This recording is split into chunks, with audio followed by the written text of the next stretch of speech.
In an age when modern engineering seems to teeter on the brink of its own advancements, we find ourselves repeatedly confronted by failures that stem not from a lack of technology, but from an over-reliance on abstract mathematical concepts that offer dangerous shortcuts.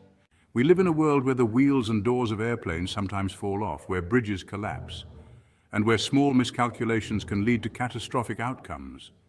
These failures often have their roots in the abstraction of mathematical constants like phi, the so-called golden ratio.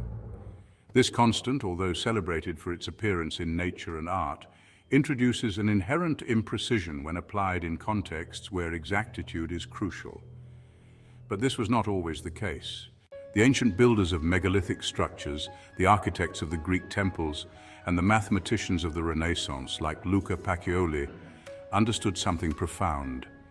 The golden ratio was never intended to be a universal mathematical constant applied blindly across all contexts. Instead, it was originally conceived as a method, a practical technique grounded in geometry and careful measurement. These builders and thinkers worked within a framework that prioritized precision, harmony, and the physical reality of their constructions. Their enduring structures, many of which still stand today, are testaments to the efficacy of their methods. To understand the risk of relying on phi in modern engineering, we must first appreciate its nature as an irrational number. Phi, approximately equal to 1.618, has a decimal expansion that never repeats and never ends. In practical terms, this means that phi can never be exactly represented in any calculation. It must always be approximated. While this might seem trivial in many contexts in the precise world of engineering, especially in critical fields like nuclear power, spaceflight, and particle physics, small errors can compound rapidly, leading to significant deviations from expected outcomes. Consider Binet's formula, a modern method used to calculate the nth Fibonacci number directly using phi.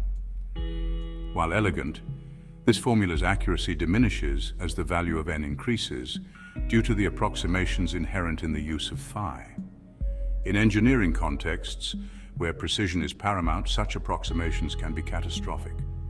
The iterative method of calculating Fibonacci numbers, which relies on the simple exact relationships between consecutive terms, avoids this pitfall by focusing on the relationships between numbers, rather than on an abstract constant. Luca Pacioli, the Renaissance mathematician, never mentioned the square root of 5 in his seminal work De Divina Proportione. Instead, he focused on the golden ratio as a method, a geometric construction rather than an algebraic formula.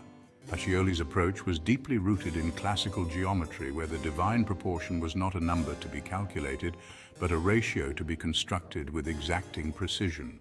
Pacioli's method was simple and elegant. Start with a line segment and divide it so that the ratio of the whole to the larger part is the same as the ratio of the larger part to the smaller. This was done through geometric constructions using only a straight edge and compass, tools that ensured exactness without the need for approximation. The result was a system of proportions that could be applied consistently, reliably, and with a precision that modern mathematical shortcuts cannot guarantee. For Pacioli and his contemporaries, the golden ratio was a practical tool, a method for achieving harmony and beauty in art and architecture. It was a guide for creating works that resonated with the natural order of the universe.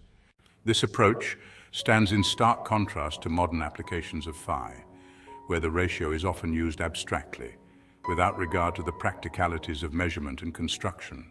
The ancients understood that the physical world operates within the bounds of geometry and ratio, not abstract numbers.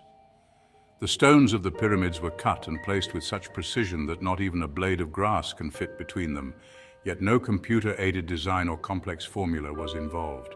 The builders relied on direct measurement, empirical knowledge, and a deep understanding of material and structure.